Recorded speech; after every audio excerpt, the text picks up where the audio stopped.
Et salut tout le monde, j'espère que vous allez bien. Comme vous avez pu le voir, ou pas, aujourd'hui a été présenté le nouveau patch de Paladin, Pacte de Vora. Il s'agit d'un des plus gros patchs de l'année. Il voit arriver Vora l'Oracle, le nouveau champion flank de Paladin. Elle sera d'ailleurs le dernier champion de la saison, le prochain arrivera en février 2020. Il y aura aussi dans cette vidéo un tout nouveau Battle Pass Arcane, avec des skins qui seront incroyables. Pour moi, c'est clairement le meilleur BP de l'année, j'en parlerai un peu plus tard. Ce patch présente également un rework graphique de Dôme Glacé, et elle est vraiment magnifique. Et pour finir, on parlera bien sûr de l'équilibrage, qui est pour moi dans l'ensemble réussi, même s'il y a des grands absents. Je ne parlerai pas en détail de Vora dans cette vidéo, je vous prépare une vidéo pour demain, soit le midi, soit le soir. D'ailleurs, dites-moi ce que vous préférez dans les commentaires, pour vous expliquer plus précisément qui elle est, ses compétences, son rôle, etc. Je vais quand même le mentionner rapidement ici, mais je préfère dédier une vidéo spécifiquement pour elle. On va donc rentrer dans le vif du sujet dès maintenant avec Vora l'Oracle. Comme je vous ai dit, cette partie elle sera courte. Vora elle dispose d'une faux que vous pourrez utiliser à distance, un peu comme Zin et son épée enflammée. Vous ferez des dégâts périodiques avec votre arme, des dégâts sur la durée tout simplement, un dot,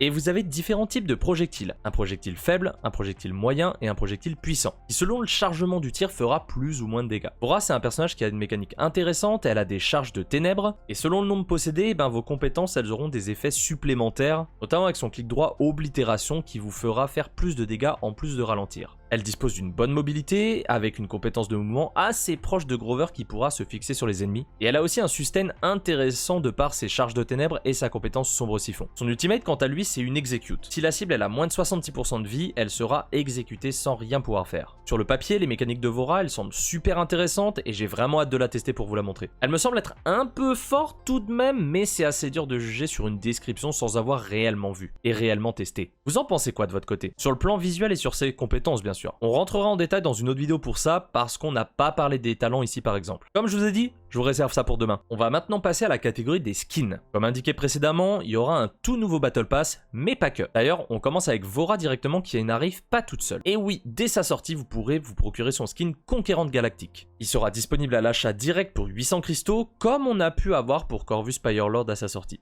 Je le trouve très sympa perso et il est en rapport avec le Battle Pass étoile brillante qu'on vient juste d'avoir. Ça colle pas mal au perso, j'aime beaucoup. Les possesseurs du Season Pass 2019-2020, ils pourront eux obtenir instantanément le skin Gardienne du Sceau. En plus, vous débloquerez directement Vora avec tous ses talents, comme ça vous pourrez tout tester d'un coup sans trop de problèmes. Le skin Garde d'honneur sera lui aussi disponible dans le Season Pass. On termine bien entendu sur le skin Recolor que vous pouvez acheter grâce à des pièces d'or, et le skin doré du niveau 50 pour les plus acharnés d'entre vous. Je vous avoue que celui-là je le trouve très sympa, la répartition des couleurs elle est très bien faite, contrairement à Liane par exemple où il y a un peu trop de doré à mon goût. Enchaînons maintenant sur le Battle Pass Arcane. Nous aurons droit à ce patch à des skins pour Tyra, Vivian, Bomb King et Zin. Comme d'habitude, le Battle Pass coûtera 600 cristaux et vous pourrez récupérer 450 cristaux dans la progression gratuite et 150 cristaux dans la progression payante. Ce qui veut dire que si vous complétez entièrement, eh bien vous pourrez acheter le prochain Battle Pass gratuitement. Je préfère le redire car il y a pas mal de gens qui ne le savent pas spécialement. Les skins ont un peu une inspiration RPG pour moi, je les trouve absolument superbes. J'ai ma chouchoute Vivian, même si elle prend un peu cher dans le patch, et un très gros plus pour le skin Bomb King et Zin qui sont pour moi vraiment très réussis. La Tyra aussi elle est très sympa, c'est un perso que je joue moins mais l'animation elle est vraiment cool.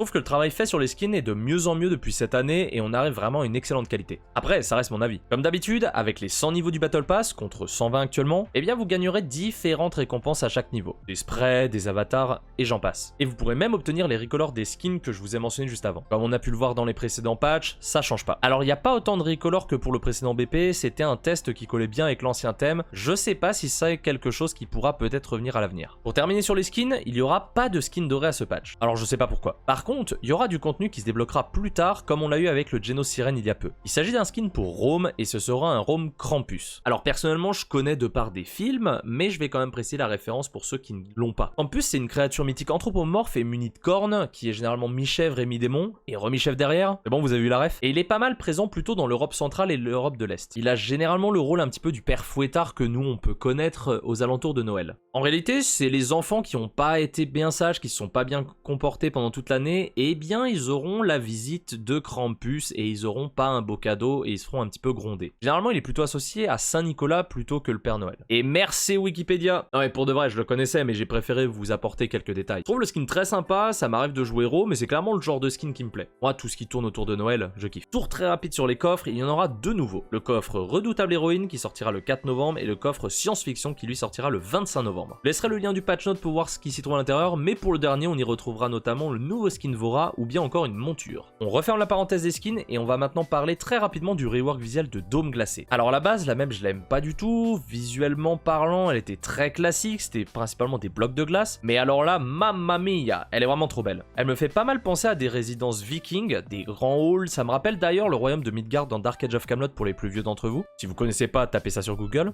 Et rien que pour ça, j'adore. Alors ici, pas de changement de gameplay, c'est purement esthétique. Je pense que je vais apprécier un peu plus la map grâce à ça, mais de la façon qu'elle est construite, ça me dérange quand même un peu. Ça laisse assez peu de possibilités pour venir retoucher le point notamment. Je sais pas ce que vous en pensez de votre côté, je sais que pas mal d'entre vous aimeraient une nouvelle map plutôt qu'un rework, mais je trouve ça déjà très bien et ça redonne un bon coup de neuf à Paladin et surtout à cette map.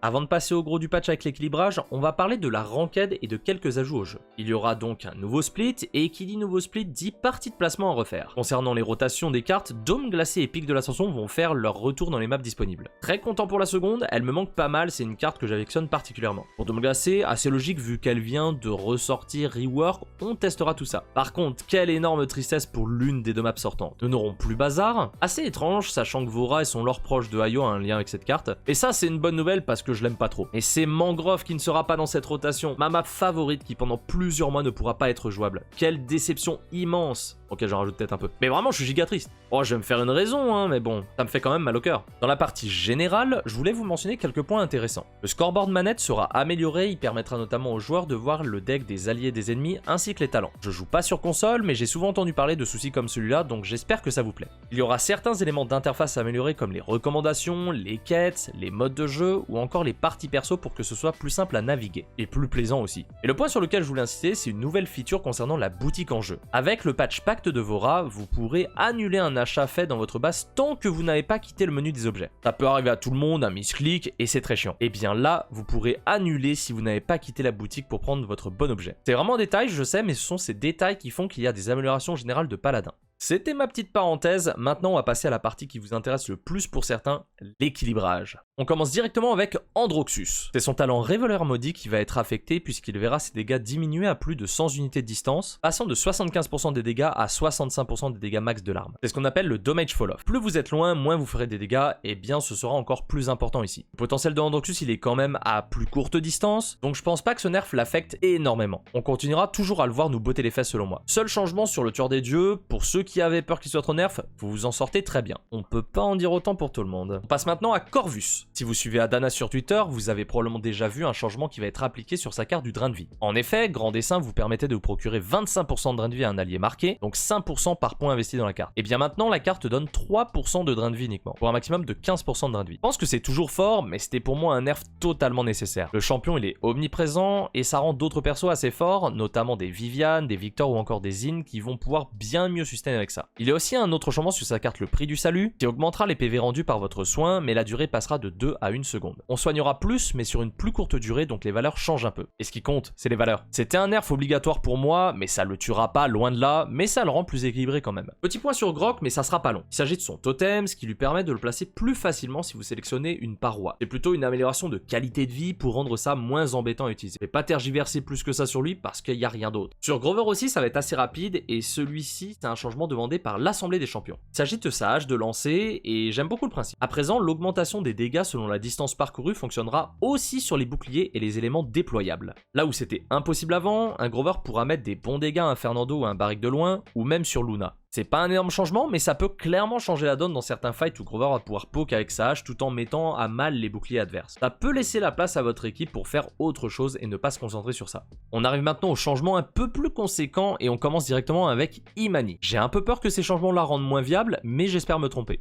Son trait glacial verra une diminution du délai entre chaque attaque passant de 0.8 à 0.5 secondes. Cependant, les dégâts ils vont être nerfs puisqu'ils feront 410 points de dégâts contre 650 actuellement. Le projectile lui aussi sera plus lent et ça se calquera sur la vitesse du projectile de feu. En voyant ces changements, j'ai encore moins envie de jouer glace. Ouais, on va tirer plus vite et ça sera plus simple de toucher je pense, mais 410 dégâts ça reste quand même très peu. Alors oui, si vous touchez tout, vous aurez un gain de dégâts au final sans aucun doute, car c'était très punitif, un peu moins que Shaolin mais un peu dans l'idée, de louper un shot vu la lenteur à laquelle on tapait. Mais on n'a pas du tout de burst comme on pourra le voir avec d'autres champions. Je suis pas convaincu sur le papier, je vais devoir tester pour me faire une meilleure idée. Un élément qui me fait plaisir, c'est que la transition élémentaire, elle mettra maintenant 0.25 secondes au lieu de 1 seconde. Il sera donc bien plus simple de passer d'une forme à à l'autre. Et avec ce petit changement, on va peut-être commencer à voir Deimani jouer la double forme plutôt que de se focus que sur Pyromanie. C'est un peu trop tôt pour le dire, mais je pense que c'est une volonté de ce côté-là. Le principe du champion est excellent, mais malheureusement c'est pas exploité au maximum. En parlant de Pyromanie, toutes les attaques seront maintenant de zone qui sera d'ailleurs moins grande, ça passe de 30 unités à 20, mais les dégâts passeront aussi de 1000 points de dégâts à 800 points de dégâts. Le rave des dégâts il fait quand même mal, 200 points de dégâts c'est beaucoup, mais il faut voir que les dégâts frapperont maintenant plus d'une cible. Je pense que s'il y a des packs d'ennemis, on y gagnera au change. Et 800 ça reste quand même correct. Je pense que la stand de feu elle sera toujours meilleure avec tous ces changements, et j'ai quand même hâte de tester, parce que le nombre de fois où on se dit qu'un truc est complètement fort ou complètement naze et que c'est tout l'inverse, et ben ça arrive souvent. Beaucoup de personnes pensaient qu'elle était intouchable, qu'elle ne serait jamais nerf. Eh bien si. Inara subit pas mal de changements ce patch, et c'est pour mon plus grand plaisir. Son talent grâce maternelle vous permettra de réduire les dégâts subis de 10% au lieu de 20%, et votre coquille terrestre diminuera le bonus de soins reçus passant de 40% à 30%.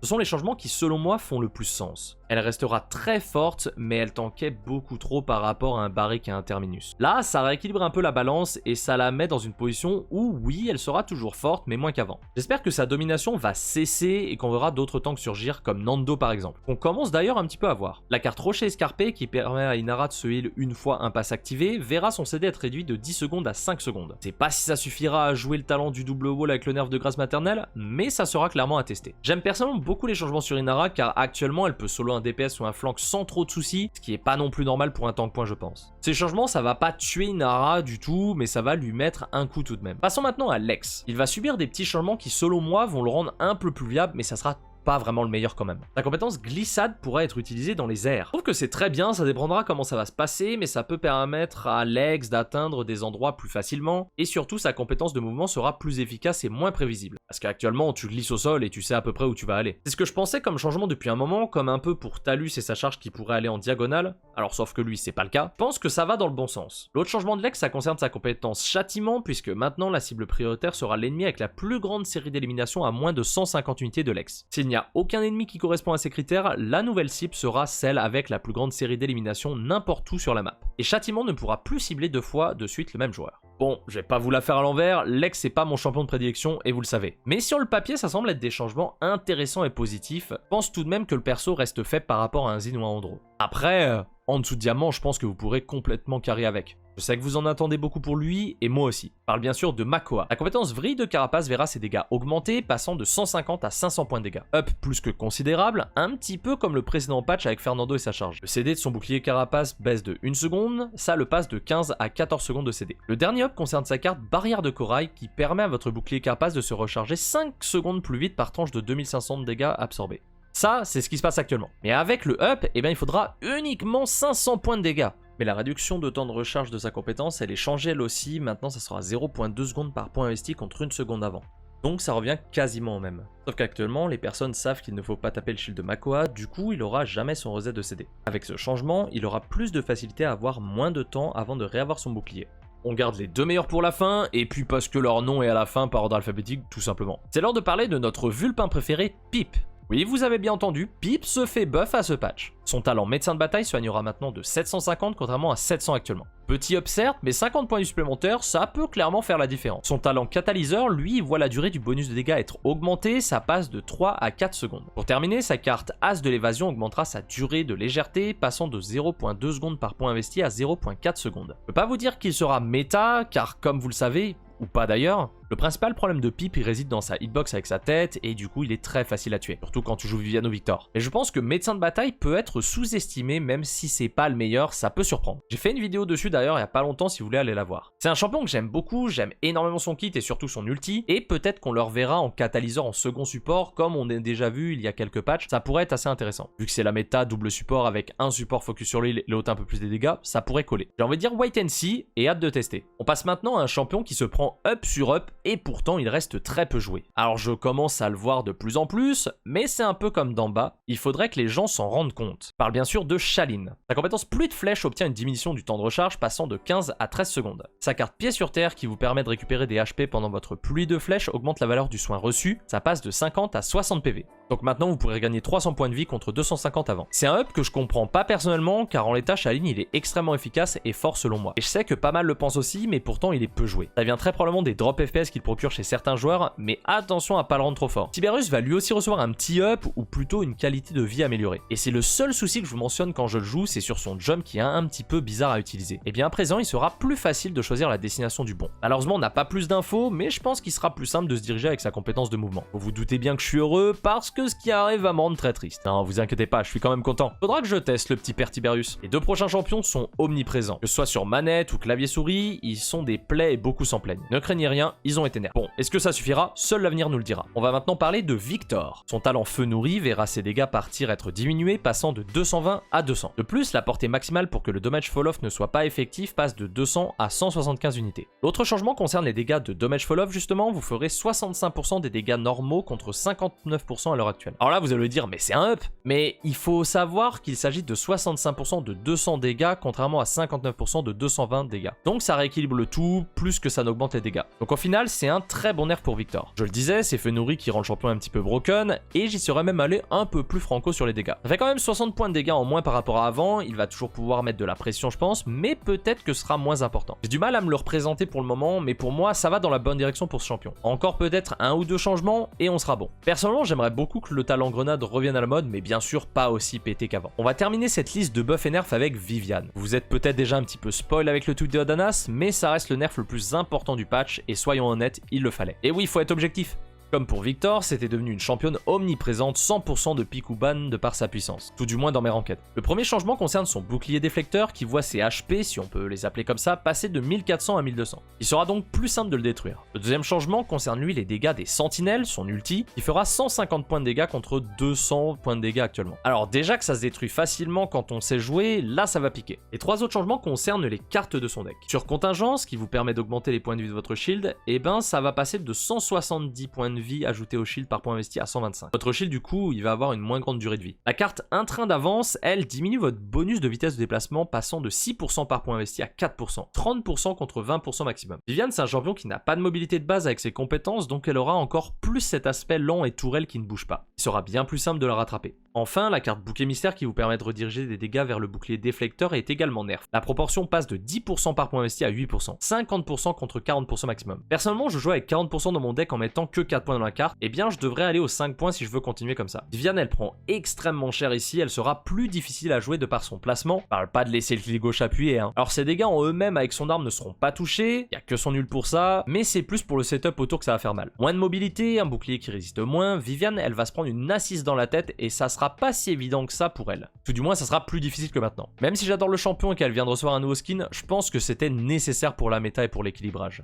Je sais pas ce que vous en pensez, je sais pas si c'est suffisant non plus, mais au moins ça a le mérite d'être clair. On veut que Viviane soit beaucoup moins forte. On retrouvera également énormément de corrections de bugs sur ce patch. Je vais pas tous les mentionner, mais vous avez en description le lien du patch note pour que vous puissiez voir par vous-même. Voici quelques exemples pour vous mettre l'eau à la bouche. L'inversion d'Androxus qui ne faisait pas de dégâts alors qu'on avait tiré dessus, c'est corrigé. Luna qui parfois ne pouvait pas être attaquée à cause d'une desync entre le serveur et le client, ce qui d'ailleurs fait qu'elle est ban en PPC, c'est corrigé. Zin qui se téléporte dans le vide quand il utilise son ulti et du coup ça le tue, c'est corrigé. Et il y en a encore plein d'autres, je vous invite vraiment à les lire pour ne pas venir me dire l'Unium, ils ont encore rien corrigé à Erez, parce que c'est loin d'être vrai. La vidéo elle touche maintenant à sa fin et j'espère qu'elle vous aura plu. Un très gros patch en termes de contenu, correction de bugs et équilibrage pour moi, l'un des meilleurs. Peut-être quelques déceptions si je puis dire ainsi sur des champions manquants dans la catégorie équilibrage. J'aurais aimé voir un petit up de Barek par exemple, ou même un champion comme Koga pourquoi pas. On espère que ce sera le cas l'année prochaine. Comme je vous l'ai dit, c'était la dernière présentation de 2020, on passera ensuite en février à la saison 4 de Paladin. Alors, que pensez-vous du patch dans sa globalité? Par quoi vous êtes le plus hype?